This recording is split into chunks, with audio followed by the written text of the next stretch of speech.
ഉർവത്ത് റളിയല്ലാഹു അൻഹു ആയിഷ ബീവിയോട് ചോദിക്കുന്നുണ്ട്, മുത്തുനബി ഇങ്ങനെ വീട് അടിച്ചു വാരി തരും, പാത്രം കഴുകി തരും, ചെരുപ്പ് ശരിയാക്കും, ബക്കറ്റ് ശരിയാക്കും, അടുക്കളപ്പണിയിൽ സഹായിക്കും, ഞാൻ എന്ത് ചെയ്തു എന്റെ പിന്നിൽ തന്നെ മുത്തുനബി വരും. ഉദാഹരണം, ഞാൻ ഒരു ഇറച്ചി കഷ്ണം മാംസ കഷ്ണം കടിച്ചു തന്നാൽ അതിന്റെ ബാക്കി ഞാൻ പല്ല് വെച്ച് അതേ സ്പേസിൽ തങ്ങൾ പല്ല് വെച്ച് കടിക്കും. ആടിന്റെ പാല് കുടിച്ചാൽ അത് ബാക്കി വാങ്ങിയിട്ട് ഗ്ലാസ് ഇങ്ങനെ കറക്കിയിട്ട് ഞാൻ ചുണ്ടുവെച്ച സ്ഥലത്ത് കുടിക്കും. ഇനി ഒരു സ്ഥലത്ത് ഇരുന്നാലോ എന്നെ ചാരി ഇരുന്നിട്ട് അവിടുന്ന് ഖുർആനോദാം. എന്തൊരു മനോഹരമായ ലൈഫ്. ഏഴാനാകാശവും അഖിലാണ്ട ലോകവും സർവസ്വങ്ങളും കണ്ടിട്ട് വന്നിട്ട് ഈ ലോകം മുഴുവൻ കീഴടക്കിയിട്ടും നബി സല്ലല്ലാഹു അലൈഹി വസല്ലം തങ്ങളോട് ഒരാൾ വന്ന് പറയണ്ടല്ലോ, എന്തിനാ ഈ പണ്ടത്തെ ഖദീജ ബീവി വഫാത്തായില്ലേ, പിന്നെന്തിനാ ഈ ഖദീജ ബീവിനെ പറഞ്ഞുകൊണ്ടിരിക്കുന്നത്? അതിന് തങ്ങളുടെ മറുപടി എന്താ? ഇന്നി റുസിഖ്തു ഹബ്ബഹാ. നിങ്ങൾ എന്ത് പറഞ്ഞിട്ട് കാര്യമില്ല, ഖദീജാനോടുള്ള പ്രേമം എന്റെ തായി. ഡോക്ടർ ഇങ്ങനെ പ്രിസ്ക്രിപ്ഷൻ എഴുതിക്കൊണ്ടിരിക്കുമ്പോ ഈ ഗുളിക ളുഹ്റുസ്കാരം കഴിഞ്ഞിട്ട് കഴിച്ചോളി എന്ന് പറയലോടുകൂടി മൂപ്പർ എന്തായാലും ഉപയോഗത്തിൽ നിസ്കരിക്കും. അങ്ങക്കുള്ള ഒരു ദഅവത്ത. ആ വാക്കുകൊണ്ട് അയാൾ നിസ്കരിക്കട്ടെ നിസ്കരിക്കാതിരിക്കട്ടെ, നമ്മുടെ ദീയത്തിന് നമുക്ക് അള്ളാഹു കൂലി തരുമല്ലോ. ഒരു എഞ്ചിനീയർക്ക് നടത്താൻ പറ്റുന്ന ദഅവത്ത് എന്തൊക്കെ ഉണ്ട്? പ്ലാൻ ഇങ്ങനെ വരച്ചുകൊണ്ടിരിക്കുമ്പോ പ്രയർ ഹാള് ഉണ്ടാവുമായിരിക്കും അല്ലെ എന്നൊരു ചോദ്യം കൊണ്ട് ചിലപ്പോൾ ഒരു പ്രയർ ഹാൾ വരും. അത് ചിലപ്പോൾ വനിതാ ക്ലാസ്സിൽ ഉസ്താദ് നാവിട്ട് അടിച്ചിട്ടൊന്നും കാര്യമില്ല, ആകെ 10 സെന്റ് ഭൂമികളോ ഒരു പ്രയർ ഹാൾ എന്നൊക്കെ പറഞ്ഞു. കണ്ടോ, ഒരു പാവപ്പെട്ട മനുഷ്യൻ ഇങ്ങനെ നടന്നു പോവുക. മുലിയാൽക്കാരി തന്റെ കിതാബിൽ പറയുന്നുണ്ട്.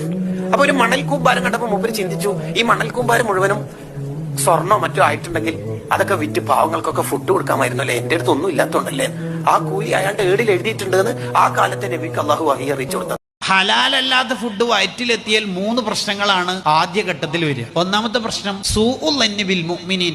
എല്ലാവരെ കുറിച്ച് ഒരു മിസ്അണ്ടർസ്റ്റാൻഡിങ് ഉണ്ടാവും. അയാൾ ശരിയില്ല, ഇയാള് നല്ല ആളല്ല, അയാളെ എനിക്കധികം കണ്ടുകൂടാ, മൂപ്പര് കുറച്ച് പൈസന്റെ ആളാണ്, മൂപ്പര് ഈ സ്റ്റേജ് ഭയങ്കരമായിട്ട് കയറണം എന്ന് ആഗ്രഹിക്കുന്ന ആളാണ്, മൂപ്പര് ഉസ്താമാരെ പോലെ ഫോട്ടോ എടുക്കാൻ. ഞാൻ അങ്ങനെയൊന്നല്ല. ഇങ്ങനെ ബാക്കിയുള്ള എല്ലാവരും നരകത്തിലും മൂപ്പര് മാത്രം സ്വർഗ്ഗത്തിലായിരിക്കും. ഹലാലല്ലാത്ത ഫുഡ് വയറ്റിലെത്തുമ്പോൾ ഉണ്ടാകുന്ന വേറൊരു പ്രശ്നം എന്ന് വെച്ചാൽ അല്ലാ യജിദ ലിത്താഅത്തി സമറ. ഇബാദത്ത് ചെയ്യാൻ ടേസ്റ്റ് ഉണ്ടാവില്ല, ഉറക്കം വരും. ഹദ്ദാദൊക്കെ എല്ലുമ്പോൾ ഉറക്കം വരും. അൽക്കഫ് എത്തുമ്പോൾ പേജ് മറിച്ച് നോക്കും, തീരാനായോ. കണ്ടോ, ഒന്നിനും ടേസ്റ്റ് ഉണ്ടാവില്ല, ഒരു കാര്യത്തിനും ടേസ്റ്റ് ഉണ്ടാവില്ല. മൂന്നാമത്തെ ഒരു പ്രശ്നം എന്ന് പറഞ്ഞാൽ അയ്യജിത്തരി ആലൽ മഅസിയ, തെറ്റ് ചെയ്യാൻ പേടി ഉണ്ടാവില്ല.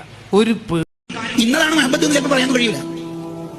നബി സല്ലല്ലാഹു അലൈഹി വസല്ലം തങ്ങളോടുള്ള മഹബത്ത് കൊണ്ട് റസൂലുള്ളാഹിന്റെ വഫാത്തിന് ശേഷം ബിലാൽ റളിയല്ലാഹു അൻഹു മദീനയിൽ നിൽക്കാൻ കഴിയുന്നില്ല. ആ മഹബത്താണ്.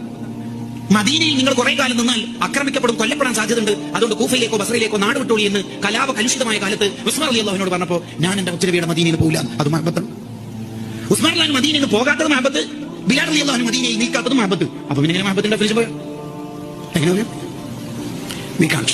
അത് അവനവൻ ഹൃദയത്തിൽ അനുഭവിക്കേണ്ട ഒരു അനുഭൂതിയാണ്, ഒരു ടേസ്റ്റ്, ഒരു സുഖം.